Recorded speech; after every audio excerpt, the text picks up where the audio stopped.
Hari ini kita akan sama-sama merenungkan satu bagian dari kitab suci. Kita akan memikirkan satu tema yaitu tentang Christmas Family Tree yang akan terambil dari Matthew pasal yang pertama. Today we'll take a look at the scripture and take a look at this Matthew first, chapter 1, about the family tree. Matius pasal yang pertama, kita akan melihat ayat yang pertama sampai ayat yang ke-17. Matthew chapter 1, we'll take a look from verse 1 to 17. Kalau sudah dapat, saya bacakan untuk Bapak Ibu dan Saudara sekalian, dan Bapak Ibu bisa mengikuti di dalam kitab suci masing-masing. If you have found this passage, then I will read out for you and you can follow along in your own scripture. The book of the genealogy of Jesus Christ, the son of David, the son of Abraham.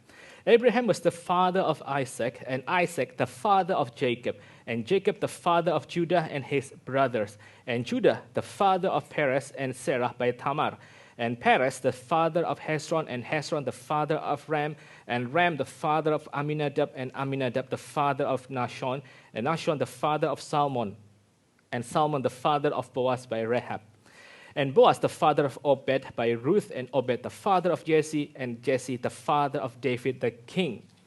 And David was the father of Solomon by the wife of Uriah, and Solomon the wife of Rehoboam, and Rehoboam the father of Abijah, and Abijah the father of Asaph, and Asaph the father of Jehoshaphat, and Jehoshaphat the father of Joram, and Joram the father of Uzziah, and Uzziah the father of Jotham, and Jotham the father of Ahaz, and Ahaz the father of Hezekiah, and Hezekiah the father of Manasseh, and Manasseh the father of Amos, and Amos the father of Josiah, and Josiah the father of Jeconiah and his brothers at the time of the deportations to Babylon.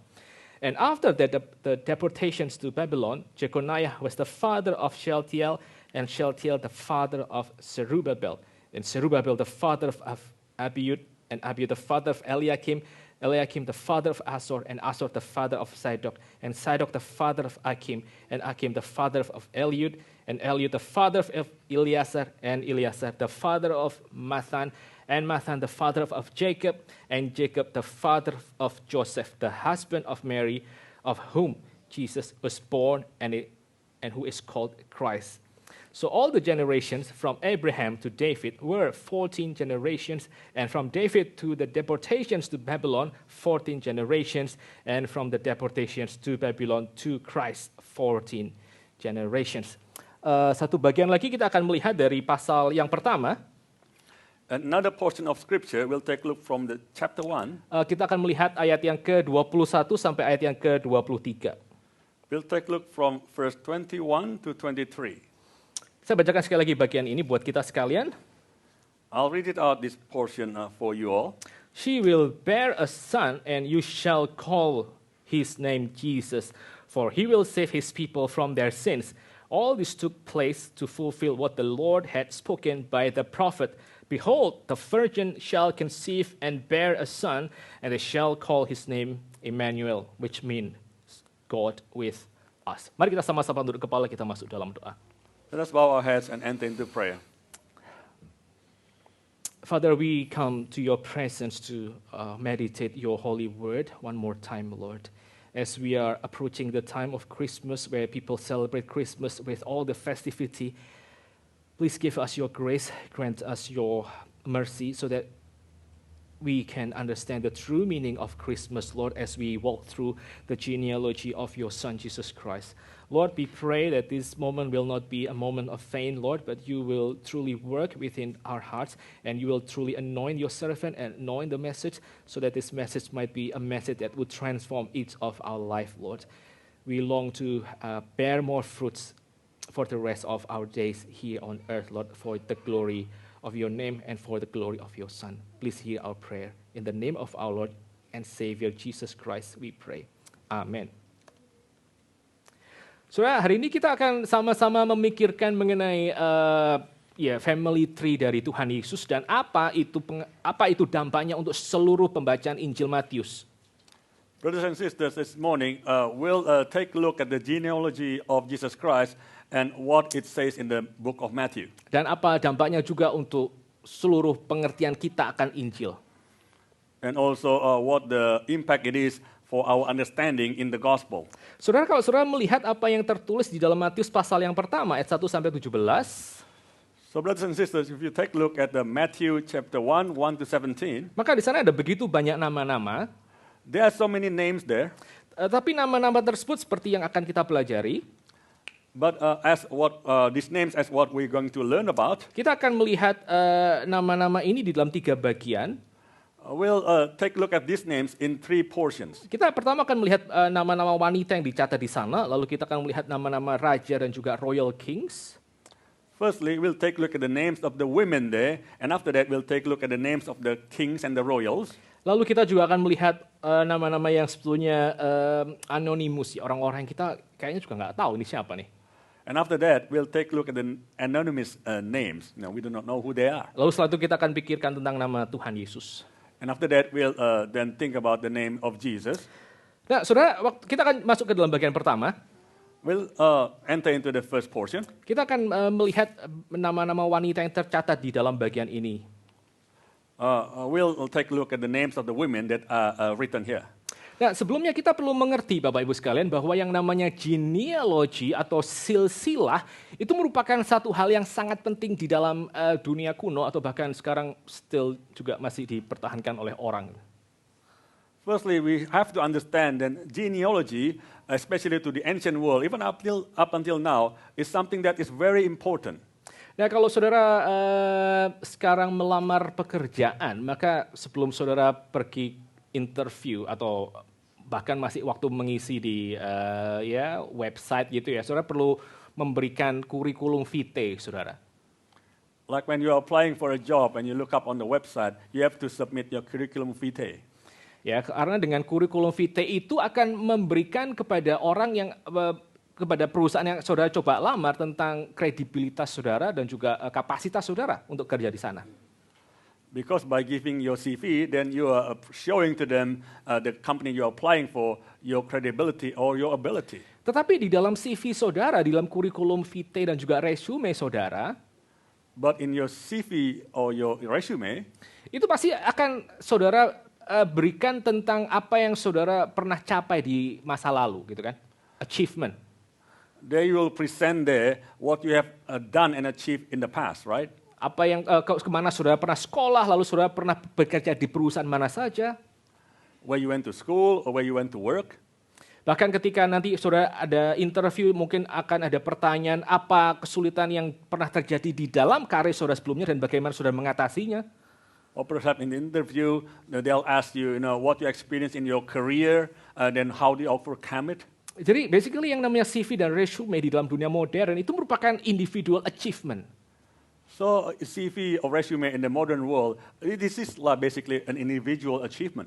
Saudara nggak akan taruh di dalam CV saudara atau resume saudara siapa engkong saudara, mak saudara, bapak saudara, paman saudara misalnya gitu.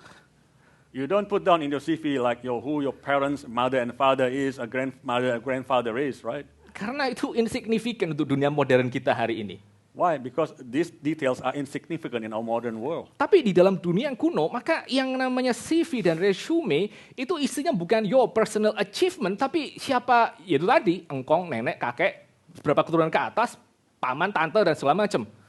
Yang bisa masuk ke satu fan, itu L300 itu kalau iklan zaman dulu.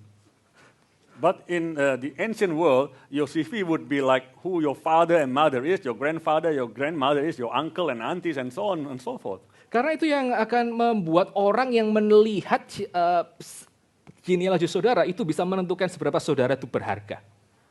Because for the people who look at your genealogy, would be able to determine how valuable you are. Jadi waktu Matius menulis Injilnya, maka Matius dengan sangat unik ya, dia mengawali dengan tentu saja genealogi Tuhan Yesus. So Matthew, when he started the book of Matthew, it was very interesting that he started with the genealogy of Jesus Christ. Dan ini menunjukkan tentang siapakah Tuhan Yesus sungguhnya dan berapa dia actually berharga. Because this is showing as to who Jesus Christ truly is and how valuable Jesus Christ is. Tetapi waktu kita memikirkan tentang genealogy di masa lalu, di ancient culture, itu very rarely, jarang nama-nama wanita itu dimasukkan ke dalam genealogy. But in the ancient genealogy, it was very rare the names of women would be included in the genealogy. Tapi justru di sini kita melihat at least ada 4 sampai 5 nama-nama wanita. But here we could see at least 4 or 5 names in the names of women. Saudara melihat ada nama Rahab, Ruth, lalu juga ada Tamar, Bathsheba misalnya. You can see names like Ruth, Tamar, Bathsheba. Ya, Bathsheba yang diekspresikan sebagai istri dari Uriah. Bathsheba, who is the wife of Uriah. Ex-wife of Uriah. Nah, saudara, waktu saudara melihat bagian ini, maka sekali lagi memasukkan nama-nama wanita ke dalam genealogi itu sudah merupakan satu hal yang very very striking, ya, sangat mengejutkan. So putting down the names of women in genealogy is something that's very shocking actually. Tetapi waktu kita melihat nama-nama, paling enggak 4 nama pertama yang dikatakan di dalam genealogi ini, itu justru lebih mengagetkan lagi. Karena sebetulnya nama-nama inilah nama-nama yang katakanlah penuh dengan, let's say, sexual scandal sebetulnya. But not only the names of women written down here are shocking, but actually these names were names that are actually scandalous, sexually scandalous. Saudara, kita ambil contoh misalnya, kita akan memikirkan tentang yang namanya Rahab. Take an example. Let's take a look at this name Rahab. Siapakah Rahab itu yang akan menjadi ancestor dari Tuhan Yesus? Who is Rahab? Who is the ancestor of Jesus Christ? Nah, saudara, di dalam perjanjian lama, maka Rahab itu adalah satu orang wanita yang tinggal di Kanaan, di Jericho. In the Old Testament, Rahab was a woman who lived in Canaan, in Jericho. Jadi pada waktu saudara tahu Rahab itu adalah seorang Canaanite gitu ya. Dia adalah seorang yang tinggal di Kanaan dan dia seorang wanita. Itu di dalam culture yang ancient itu langsung kayak double minority. So Dalam Jewish perspective itu double minority. So in the ancient world, in the Jewish perspective, a woman who lived in Canaan and is also not a believer, Canaan and also not a believer, then was in Jewish mind was totally really not good. No, so Rahab is actually a double minority simply because she was a Canaanite and simply because she was a woman. So she's a double minority according to the Jewish view. Nah, tetapi yang lebih lagi, saudara, Rahab itu bukan hanya sekedar wanita Kanaan, tetapi sekaligus dia juga adalah seorang prostitute. But not only was Rahab a Canaanite woman, but she was also a prostitute.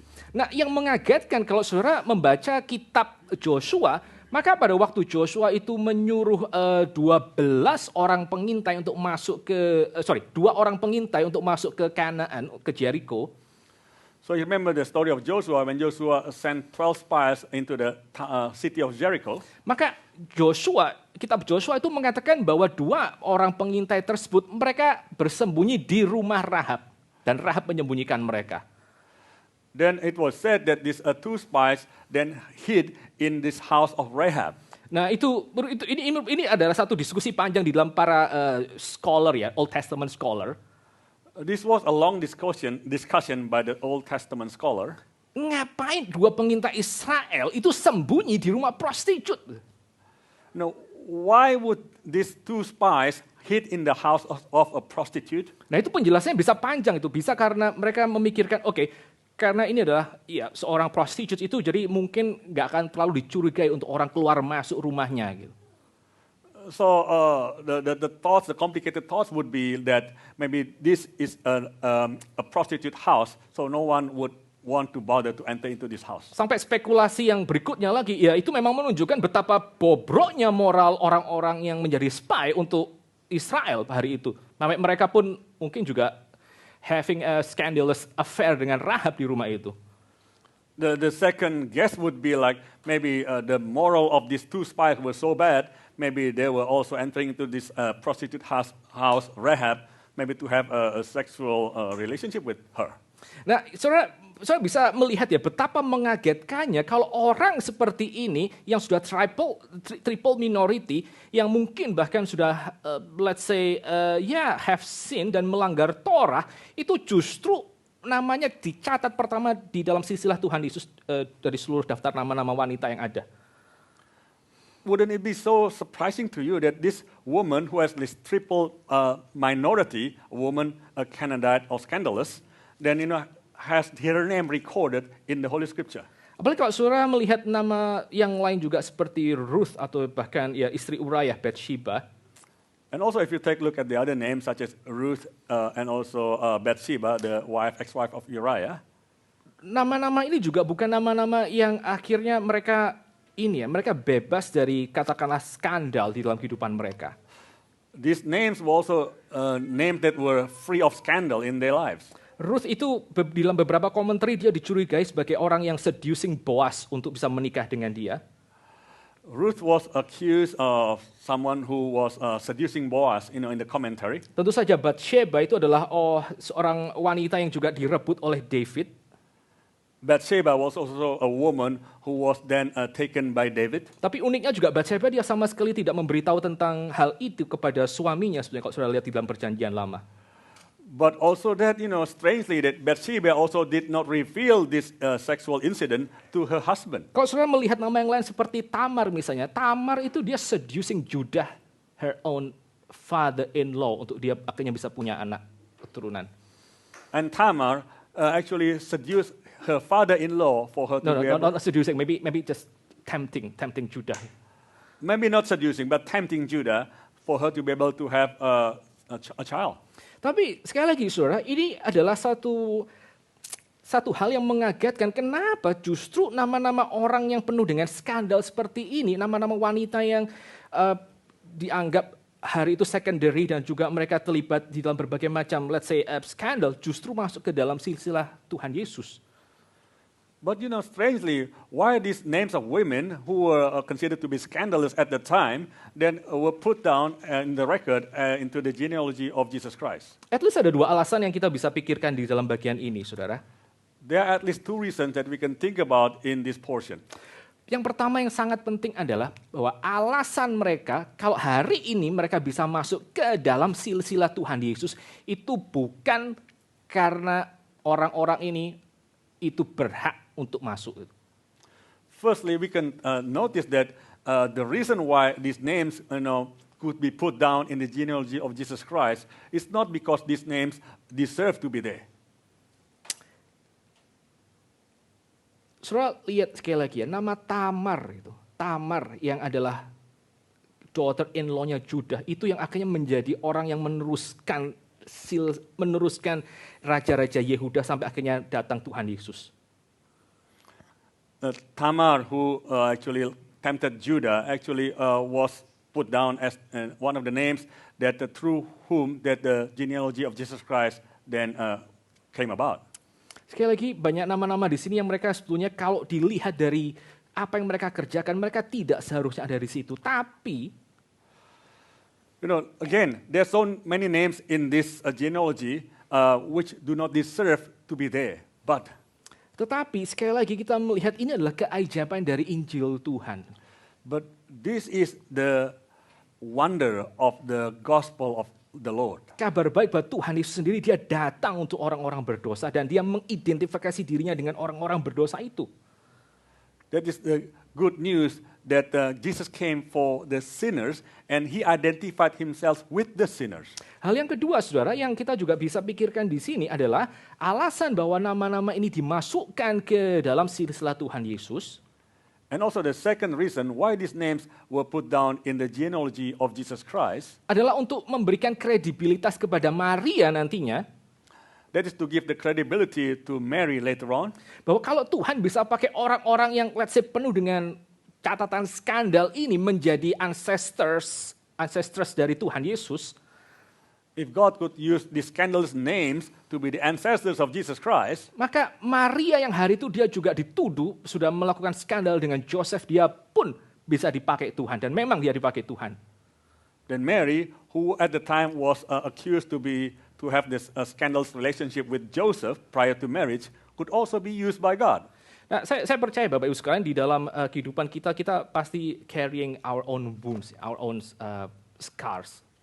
I believe that in our own lives, we also each carry our own wounds and scars. Kita punya luka kita dan kita punya shame dan rasa malu kita atas apa yang kita dulu pernah kerjakan di masa sebelumnya. We also have wounds, scars, and shame that we have done in the past. Dan kadang-kadang semuanya itu menghalangi kita untuk truly datang kepada Tuhan dengan hati yang bebas. So these issues sometimes then hinder us from coming to God freely. Karena somehow di dalam hidup kita sebagai manusia, itu kita somehow itu percaya bahwa yang namanya penerimaan itu nggak ada yang betul-betul cuma-cuma. Because somehow in our minds we believe that acceptance is not just freely given. Begitu saudara rasa saudara sudah tidak layak atau saudara sudah pernah jatuh ke dalam dosa yang sangat besar, itu akan sulit untuk orang itu betul-betul bisa menerima bahwa Tuhan itu mengampuni dan juga accept dia apa adanya. Once you are guilty or have fallen into a great sin, you would think automatically that it would be very difficult for God to forgive you. Saya pernah satu kali ketemu dengan how to say it ya. Ya satu orang yang sekarang melayani di satu tempat di Indonesia. I once met with someone who now serves in one of the places in Indonesia. Lalu waktu itu dia sudah tidak lagi melayani dan sudah tidak lagi mau ke gereja. At the time, he no longer wanted to serve or go to church. Atau dia sangat-sangat withdraw dirinya untuk terus beribadah kepada Tuhan. Or he withdrew himself continuously from worshiping God. Terus satu kali dia pernah ketemu saya dan dia mengatakan kalimat seperti ini. Once he met with me and he said this sentence. Dia bilang, saya sudah terlanjur rusak hidup saya sudah terlanjur tercemar hidup saya karena dia jatuh ke dalam satu a very grievous sin. He said to me that I am totally ruined, I'm totally stained, totally broken, so I'm really not worthy. Ada satu hal di dalam diri yang betul-betul mengganjal dia untuk dia betul-betul bisa menerima bahwa Tuhan itu mengampuni dia meskipun dia sudah tahu apa itu Injil dan seterusnya. In his heart, there's something that says that God cannot forgive him, although he knows what the gospel is. Tapi sekali lagi di dalam bagian ini, saudara, waktu kita menemukan nama-nama ini itu bukan tanpa story mereka dan bukan tanpa kejahatan-kejahatan mereka. But once again, when we see these names were not without blemish, were not without their iniquities. And yet mereka masuk ke dalam silsilah Tuhan Yesus. Itu satu ekspresi bahwa Tuhan Yesus pun mengidentifikasikan dirinya dengan orang-orang berdosa tadi yang mereka tahu mereka did grievous sins in the past. And yet they were included in the genealogy of Jesus Christ while they know that they had committed great sins in the past. Makanya saya seringkali mengatakan pada orang-orang yang saya tahu yang mereka masih muda. So I often say to the young people, itu kamu mesti jaga hidupmu baik-baik, like morally, like sexually. That I advise them, you must pay attention to your life. Be careful with how you behave, especially in the sexual sins. Kamu sekarang sudah tinggal di luar negeri, sudah nggak ada orang tua dan nggak ada orang lain yang bisa membatasi kamu. You now living overseas. There's no longer parents who watch over you and limit your freedom. Dan saya tahu kamu mungkin akan ingin coba berbagai macam hal karena kamu sudah bebas, nggak ada orang yang kontrol lagi. And I know that you probably would like to try all sort of things because there's no one who can watch over you and control you, right? Tapi, like, just don't touch sex. Don't touch sex before marriage. But I warn you, just do not touch these sexual sins before your marriage. Karena apa? Satu kali kalau kamu akhirnya kembali kepada Tuhan, itu apa yang kau sudah kerjakan di masa lalu, itu akan betul-betul jadi ganjalan yang luar biasa untuk kamu tuh bisa benar-benar dengan lapang itu datang kepada Tuhan dan melayani Dia dengan penuh sukacita. Because one time when you have returned back to God, these sins would be a hindrance for you to freely be able to serve God. Nah tentu saja waktu saya mengatakan seperti ini itu bukan dengan motivasi bahwa orang yang tidak pernah terjatuh dalam dosa itu jadi lebih suci dan lebih layak. That's not my point. But just to be clear, it's not my intention to say that people who have not committed this sexual sin would be more worthy to serve. That's not my intention. Karena sekali lagi, genealogi ini itu juga menginclude orang-orang tersebut di dalam silsilah keselamatan yang diberikan oleh Tuhan Yesus. But again, in this genealogy, we can see that this has included the names of those people who are unworthy to be in the genealogy of Jesus Christ. Tapi still mungkin akan lebih ringan untuk hidup kita melayani Tuhan dengan bebas tanpa kita perlu bergumul untuk dosa-dosa yang kita sebenarnya bisa untuk hindari. And yet though this name are written there, but if we do not commit this kind of sins, it will be better for us to freely serve our Lord. Itu poin yang pertama. Nama wanita tadi itu menunjukkan bahwa kalau mereka bisa masuk ke dalam sejarah keselamatan itu pasti simply karena anugerah Tuhan. Now from the names of the women, we can be certain that they could be in there just because of the grace of God. Bahkan dosa-dosa mereka yang sudah dinyatakan terhukum oleh Torah itu masih bisa diampuni oleh anugerah Tuhan. Itu berapa besar anugerah Natal di dalam family tree ini. Even their sins who were condemned according to the law, Torah, then still could be forgiven in the gospel of grace. Ya, yang berikutnya kita akan coba lihat beberapa nama-nama raja-raja, saudara. Kita tahu ada, let's say di sini ada Raja Daud dan juga Raja Solomon dan raja-raja yang lain dari Yehuda. Now let's take a look at the names of the kings. We know that there's kings David, King Solomon, and other kings of Judah. Nah, Raja Daud itu adalah satu raja yang betul-betul sangat penting dalam sejarah Israel.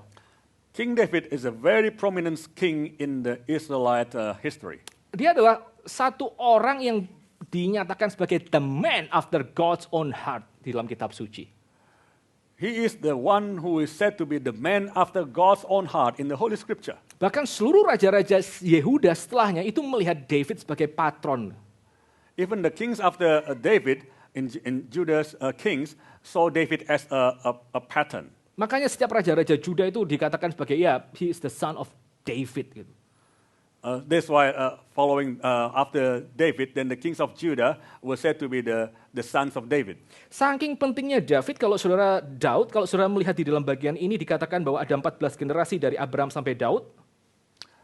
David was so important, so if you look at the genealogy, how it's written, then it says that there's 14 generations from Abraham to David. Lalu David sampai ke deportation to Babylon itu juga 14 generation. And then from David to the deportation to Babylon, there was also 14 generations. Lalu deportation to Babylon sampai ke kelahiran Tuhan Yesus itu juga another 14 generations. And from the deportation to Babylon to the birth of Jesus, there was also 14 generations. Nah, hampir sebagian scholar itu sepakat bahwa angka 14 itu adalah angka dari yang namanya David. So the scholars agreed that this number 14 is the number that point to the name David. Jadi kalau saudara belajar bahasa Ibrani, maka Hebrew language itu gak ada vokal sama sekali, cuma konsonan gitu. If you learn the Hebrew language does not have vocals, but only consonants. Ya, namanya vokal itu akhirnya ditambahkan beberapa ribu tahun kemudian. Oke, sekarang kita pakai vokalnya supaya kita bisa pronounce kata-kata ini. So vocals in the Hebrew language were only added 1,000 of years later, so that to make it easier to read, like what we see now. Jadi sebetulnya nama David kalau ditulis dalam bahasa Hebrew itu cuma Dalet, Vav, Dalet, cuma D, V sama D, gitu, DVD. So in the original Hebrew language, David's name would just be written as DVD, Dalek, Vav, Dalek. Nah, kayak seperti nama saya Andrew, saya cuma kalau di dalam bahasa Ibrani cuma ditulis N, D, R, and W. Just like my name, Andrew, in the Hebrew language, it will be just written as N, D, R, W. Nah, tetapi di dalam alfabet Hebrew, maka huruf Dalet, ya D, itu adalah huruf yang keenam. But in the Hebrew language, this letter, Dalek, is the sixth letter. The fourth letter. The fourth letter. Lalu berikutnya Vav, itu adalah huruf yang keenam, lalu Dalet lagi, huruf yang keempat. Jadi 464 namanya David itu. And then Vav is the number 6, and then another D again, Dalek again, number 4 again. So 464. Jadi yang namanya 14 itu merupakan sekali lagi penjumlahan dari nama David. So again, the number 14 is the addition of the name David. Jadi kalau saya bisa melihat betapa pentingnya David di sini, dan Tuhan itu sendiri dikenal sebagai the son of David. So we could see how important the name David here. That's why Jesus Christ was called to be the son of David. Saudara lihat satu lagi nama yang berikutnya ya. Kita nggak bisa lihat semua nama Solomon misalnya. Let's take a look at the next name. We can't take a look at all names, but let's take a look at Solomon. Solomon itu adalah satu raja yang sangat penting karena waktu Solomon memerintah maka Israel itu sampai kepada puncak kekuasaannya. Solomon was such a significant king in Israel because in Solomon's reign, Israel reached its peak. Seperti Solomon sebagai the son of David itu sudah melampaui apa yang dikerjakan oleh ayahnya. It is like the Solomon as the son of David, and then even exceeded the achievement of his father. Dan tentu saja salah satu achievement Solomon adalah dia membangun yang namanya Holy Temple for Yahweh. Of course, one of the Solomon's achievement was that he built the temple for Yahweh. Ribuan tahun orang Israel cuma beribadah di kemah suci di dalam tabernakel, lalu baru zamannya Solomon ada dedicated building untuk Yahweh. For thousands of years, Israelites then worship in the tabernacle. Only in Solomon's reign there was this temple for God. And yet, saudara, raja-raja yang seperti ini itu bukan tanpa dosa-dosa mereka. And yet, these kings were not without their sins. David dia bergelimangan dengan darah dari musuh-musuhnya. David was covered in blood of his enemies. Bahkan sekali lagi dia juga akhirnya menjadi raja yang dinyatakan itu berdosa oleh Tuhan. And also he was declared as a sinful king by God. Sampai berdosanya dia, itu kalau Tuhan nggak utus satu orang nabi, Nathan, untuk rebuke David, kita juga nggak tahu apa yang akan terjadi dengan hidupnya David. David was so sinful that had God not sent Nathan to David, we would not know what David's life would be afterwards. Demikian juga dengan Solomon. Likewise with Solomon. Solomon juga akhirnya jatuh ke dalam idolatry karena dia menikahi begitu banyak wanita. Solomon fell into idolatry because he married so many women. Suddenly kita melihat bahwa David dan juga anaknya, the son of David, itu tidak lebih baik dari Judah dan Tamar. And we could see that this son of David was not better than Judah and Tamar. Tidak lebih baik dari orang-orang lain dengan semua dosa-dosanya. They were not better than other people in their sins. Jadi poin yang kedua yang kita bisa lihat waktu kita mengamati nama-nama raja di sini, So the second point is that when we take a look at the names of the kings here, kalau para raja ini bisa masuk ke dalam silsilah Tuhan Yesus, itu pasti bukan karena prestige dan privilege dan juga jabatan mereka. we can see clearly that these names of the kings could be recorded in the genealogy of Jesus Christ. It's not because of the worth, of the role, of their position, of their dignity.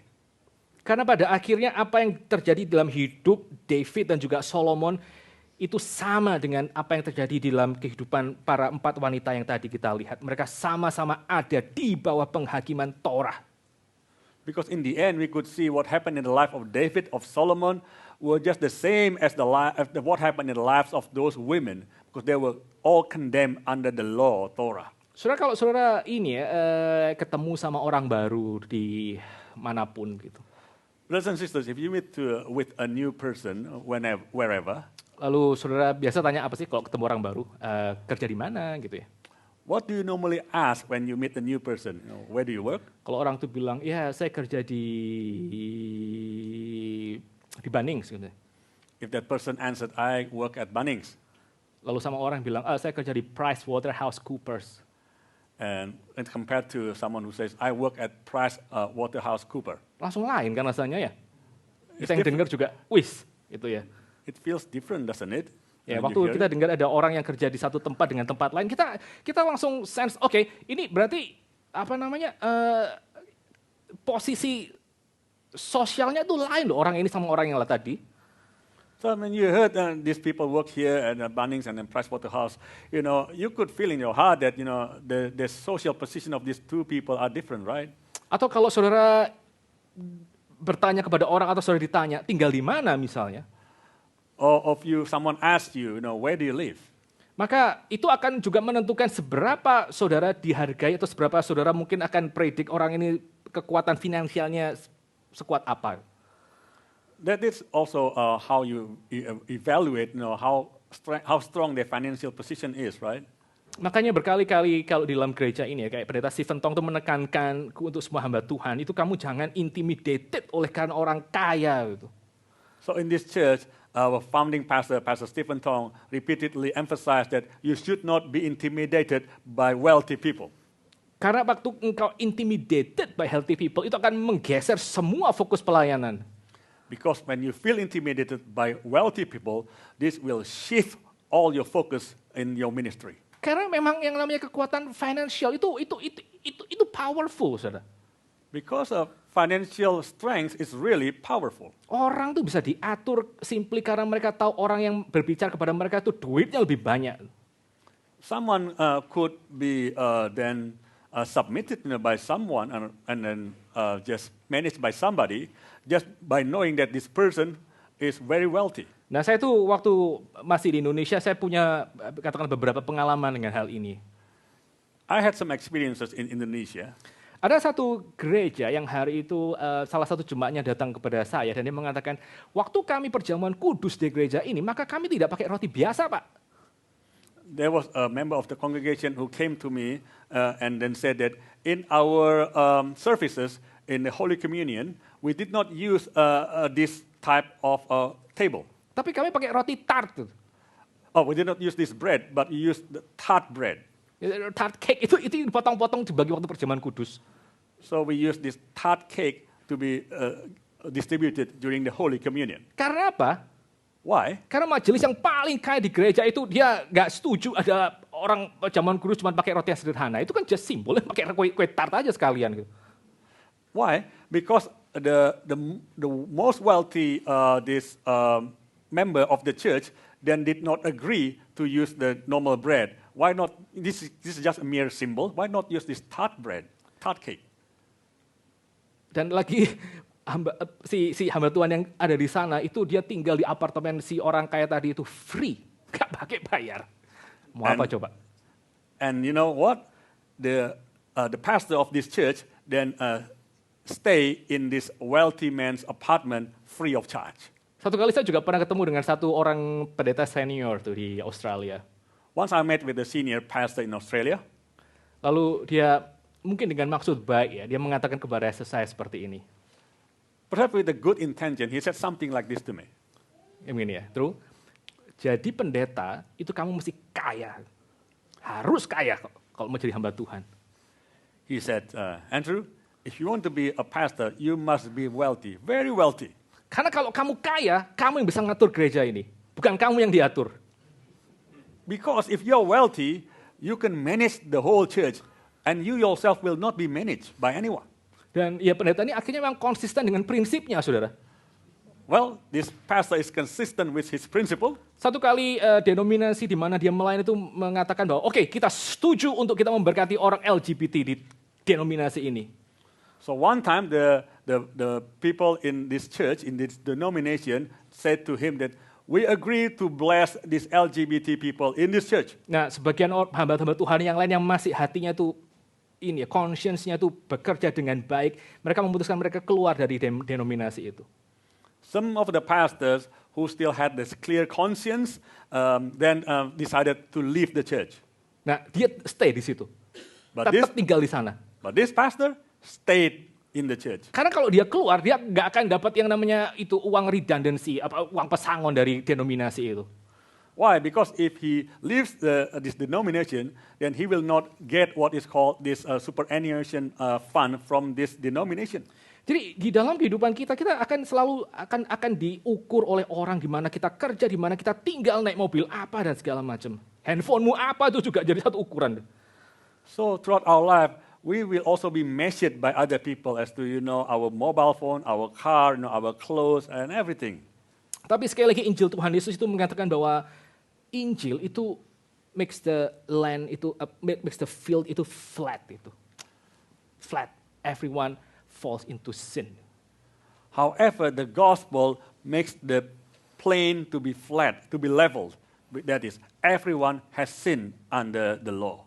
bahwa kalau raja-raja ini mereka bisa ada di dalam silsilah Tuhan Yesus, itu bukan pasti karena apa yang mereka sudah achieve dan apa yang mereka sudah miliki di dalam status sosial mereka, tapi simply sekali karena anugerah Tuhan.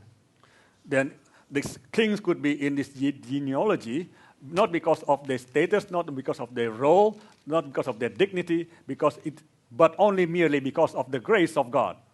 Oke. Nah, tapi by the way, saudara, saya juga akhirnya nggak jadi hamba Tuhan yang kaya raya ya. By the way, itu just to clarify.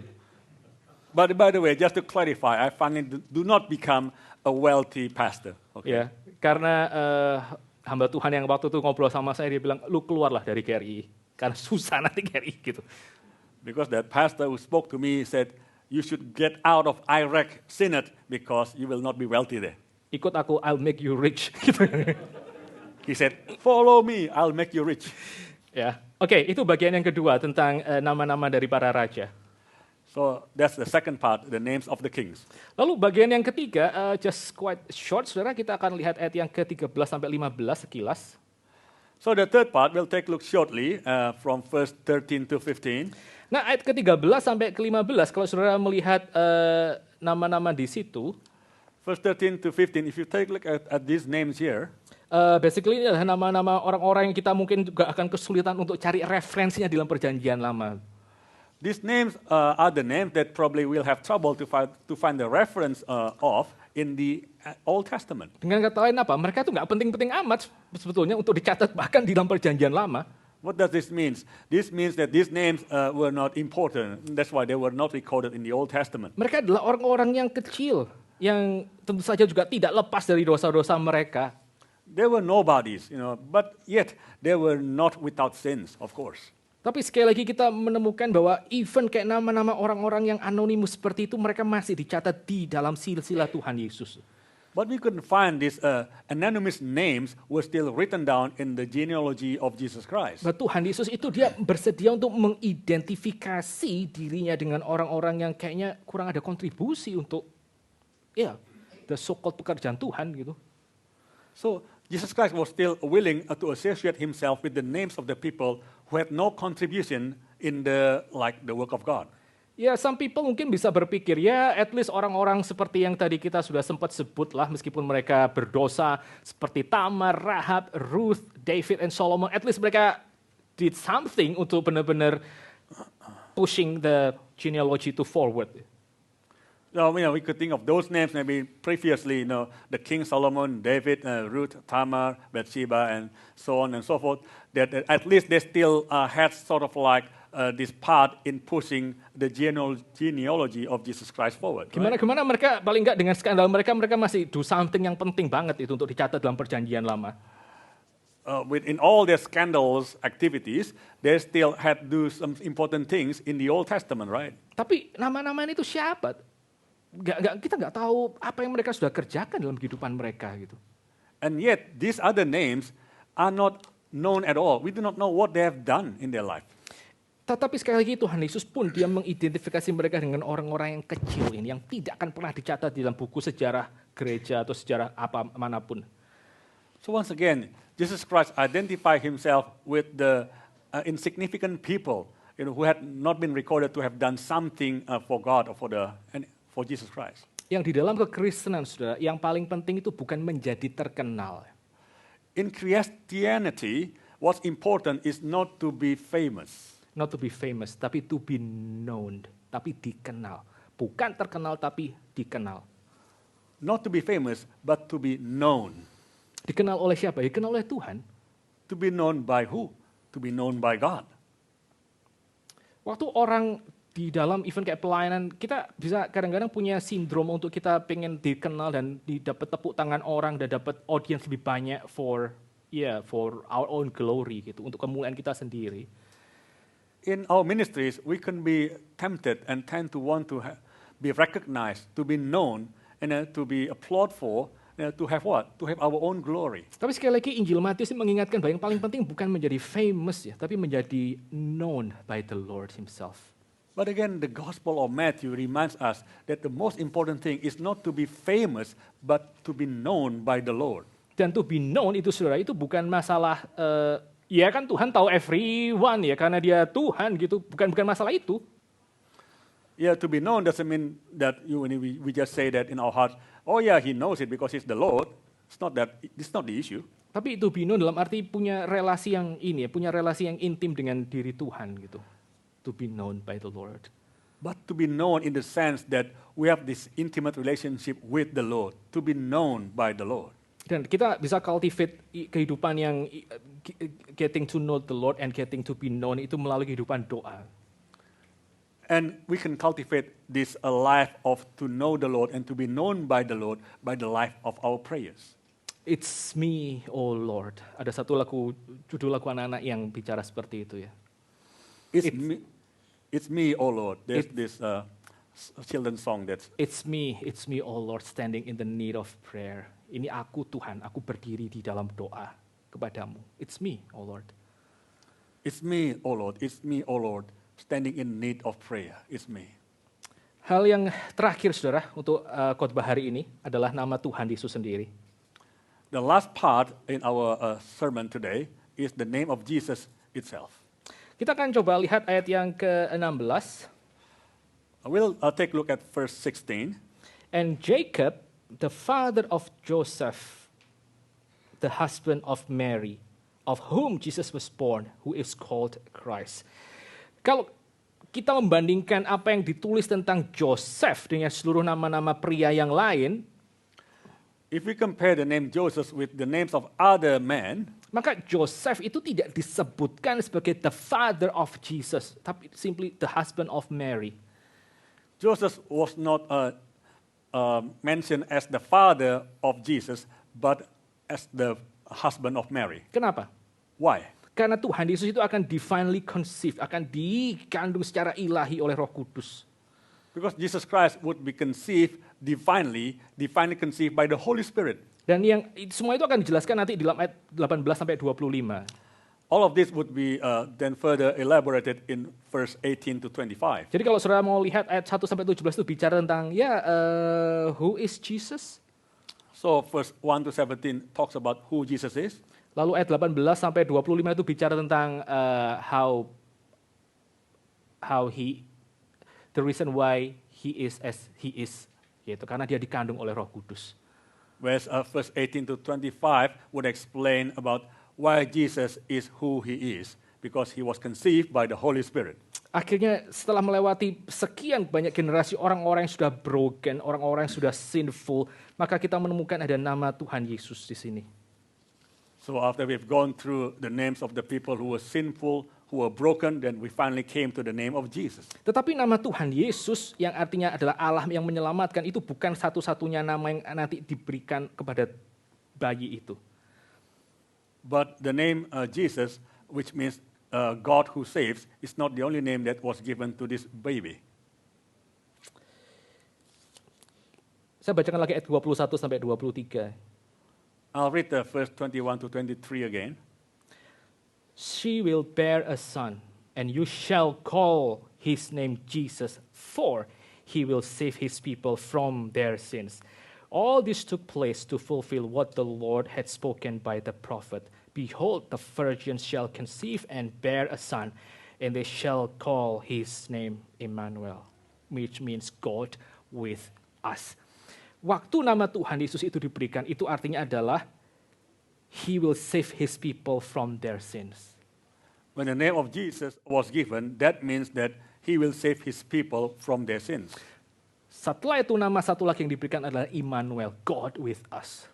And the other name that was given then after that was Emmanuel, Dan which ini means menunjukkan God with us. bagaimana Tuhan Yesus akan menyelamat total apa yang dikerjakan oleh Tuhan Yesus di dalam seluruh Injil Matius. This explains that the totality of what Jesus would do in the Gospel of Matthew. Yaitu Tuhan Yesus akan menyelamatkan manusia dari dosa dengan cara dia tinggal bersama dengan mereka. That is, Jesus would save the man from his sins by dwelling with man. Dan apa yang nanti kita lihat di dalam akhir Injil Matius adalah What we'll see at the end of the Gospel of Matthew is bahwa Tuhan Yesus dia dimahkotai sebagai raja, sebagai the son of David. that Christ would be crowned as the king, as the son of David, and yet he is crowned on the cross di antara dua orang criminals. He is God with us, the sinners. yet he was crowned between two criminals. He is the God who is with us. Dia menyelamatkan kita dari dosa dengan cara dia tinggal bersama-sama dengan kita orang berdosa di dalam tempat yang paling rendah, yaitu di hadapan penghukuman Tuhan sendiri. He is the God who saves us by dwelling with us. By what way? By actually placing himself in that cross. Dan bukankah itu yang kita lihat di dalam seluruh silsilah Matius? Bukankah itu yang kita lihat di dalam genealogi dari Tuhan Yesus? Isn't this what we witness in the genealogy of Jesus Christ? Bahwa dengan dia mengakui bahwa seluruh ancestors-nya itu penuh dengan dosa, penuh dengan kelemahan, penuh dengan minorities, and yet Tuhan Yesus still willing to dwell with them di dalam silsilah tersebut. Dia mengidentifikasi dirinya dengan kita melalui turun lewat genealogi orang-orang yang berdosa ini. In spite of his ancestors being sinful people, weak people, imperfect people, that he's willing to stay with us and dwell with us, save us. Saya bacakan kalimat yang terakhir dari hymn nomor yang ketiga. I'll read out the last sentence from the third hymn. Now let us all with one accord sing praises to our heavenly Lord that had made heaven and earth of naught, and with his blood mankind hath bought. Noel, Noel, Noel. Born is the King of Israel. And that is exactly what Jesus has done for us on the Christmas day 2,000 years ago. Mari kita sama-sama tunduk kepala, kita masuk dalam doa. Let us bow our heads and enter into prayer. Father, we thank you for the Christmas meditations that we can have today, Lord. We thank you that Jesus Christ has been sent to be in our parts, Lord. Thank you for your grace that your Son is willing to identify himself with us, the sinners who are damaged and broken by all our sins and mistakes, Lord. We thank you, Lord, that in this life we don't have to crave, we don't have to fight, we don't have to grasp for such an acceptance and such a forgiveness based on our own performance before you, Lord. But we thank you that Christmas says that we are freely given this gift, Lord, the presence of Jesus himself to be among us, Lord. And Lord, please help us that if Christ himself is willing to dwell among us, give us the heart that we are willing also to be close to him, to dwell near him, Lord, from this Christmas until the day we meet you face to face. Thank you, Lord, for all that we have learned today, and may your Spirit be with us and strengthen us to be your witness for the rest of the days of our life. In the name of Jesus Christ we pray. Amen.